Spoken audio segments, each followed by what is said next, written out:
తిరుమల శ్రీవారి లడ్డూ ప్రసాదంలో animal fat వాడారన్న రిపోర్టులు దేశవ్యాప్తంగా ప్రకంపనలు సృష్టిస్తున్నాయి.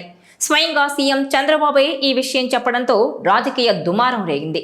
తక్కువ ధరకు నాసిరకం నెయ్యి తీసుకొచ్చి ఇలా ప్రసాదాన్ని కల్తీ చేశారని చంద్రబాబు ఆరోపిస్తుంటే, లడ్డూ ప్రసాదంలో ఎలాంటి కల్తీ జరగలేదంటున్నారు జగన్. అయితే ఈ వివాదంలో బీజేపీ ఇప్పటికే ఎంట్రీ అయి రచ్చ చేస్తోంది. దేశవ్యాప్తంగా ఆందోళనలు చేస్తున్నారు. అయితే ఇప్పుడు ఈ అపచారం అయోధ్య రామ మందిరానికి కూడా చేరింది.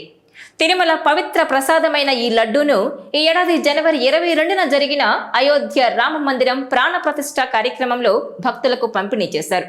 ప్రధానమంత్రి నరేంద్ర మోదీ నేతృత్వంలో జరిగిన ఈ వేడుకకు దాదాపు 8,000 మంది ప్రముఖులు హాజరయ్యారు. అలాంటి పవిత్రమైన కార్యక్రమానికి దాదాపు 300 కేజీల వరకు అంటే 1,00,000 వరకు తిరుమల నుంచి లడ్డూ ప్రసాదాన్ని సరఫరా చేశారు. ఆ విషయం ఆలయ ట్రస్టుకు స్పష్టంగా తెలుసని అక్కడి నుంచి వచ్చిన లడ్డూలను భక్తులకు ప్రసాదంగా పంపిణీ చేసినట్టు తెలిపారు అయోధ్య రామ మందిర ప్రధాన పూజారి సత్యేంద్రదాస్. పవిత్ర ప్రసాదంలో జంతువుల కొవ్వు కలపడం అన్నది క్షమించరాని నేరమని ఫైర్ అయ్యారాయన. బాధ్యులపై కఠిన చర్యలు తీసుకోవాలని డిమాండ్ చేశారు. వైష్ణవులు కొందరు భక్తులు కనీసం వెల్లుల్లి ఉల్లిపాయ కూడా ముట్టరు. అలాంటి పరిస్థితుల్లో నెయ్యిలో కొవ్వు కలిపారనడం నిజంగా దురదృష్టకరం. ఇది హిందువుల విశ్వాసాలను ఎగతాళి చేయడమేనన్నారు. ఇది కేవలం కుంభకోణమే కాదని హిందూయిజం నాశనానికి జరిపిన కుట్రగా ఆయన అభివర్ణించారు. ఈ ఘటనపై సమగ్ర విచారణ జరపాలని ఆయన ప్రభుత్వాన్ని డిమాండ్ చేశారు.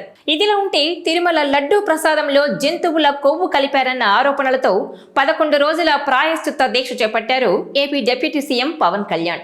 టీటీడీ లడ్డూలకు సంబంధించి కీలక వ్యాఖ్యలు చేశారాయన.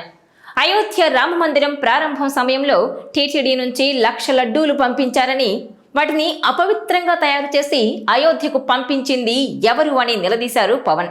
దేశంలో కోట్లాది మంది దశాబ్ద కాలంగా ఎదురు చూసిన అయోధ్య రాముణ్ణి దర్శించుకున్న భక్తులను కూడా అపవిత్రం చేశారని మండిపడ్డారు. రాజకీయ లబ్ధి కోసమని మాట్లాడుతున్నారు గాని హిందువుల మనోభావాలు దెబ్బతిన్నప్పుడు ప్రశ్నించడం తప్ప అని నిలదీశారు.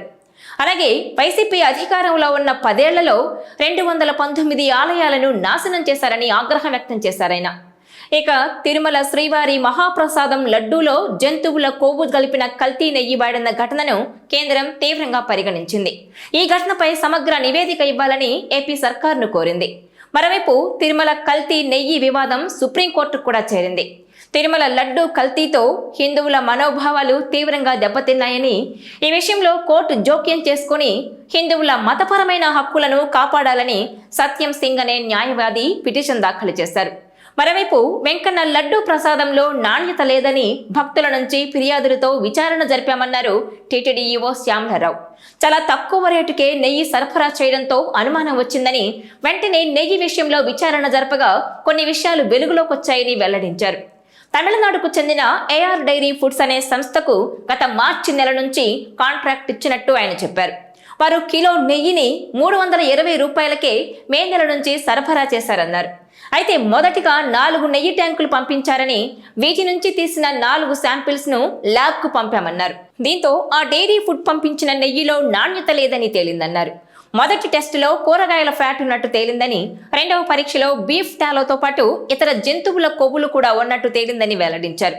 ఇదిలా ఉంటే గత జగన్ ప్రభుత్వ హయాంలో తిరుపతి లడ్డూ తయారీలో జంతువుల అవశేషాల నుంచి తీసిన కొవ్వును వినియోగించారంటూ ఎన్టీడీపీ నివేదిక సైతం స్పష్టం చేసింది. దీంతో తిరుపతి లడ్డూ వ్యవహారం దేశవ్యాప్తంగా తీవ్ర దుమారం రేపుతోంది. 7 కొండలపై వెలిసిన శ్రీవారిని ఎంత పవిత్రంగా పూజిస్తారో అంతే పవిత్రంగా, అంతే భక్తితో భావించే స్వామివారి లడ్డూ ప్రసాదంలోనూ కల్తీ జరిగిందంటే ఎవరూ జీర్ణించుకోలేకపోతున్నారు.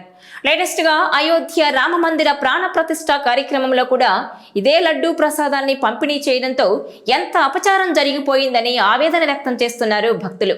ఇందుకు కారణమైన వారిపై కఠిన చర్యలు తీసుకోవాలని డిమాండ్ చేస్తున్నారు.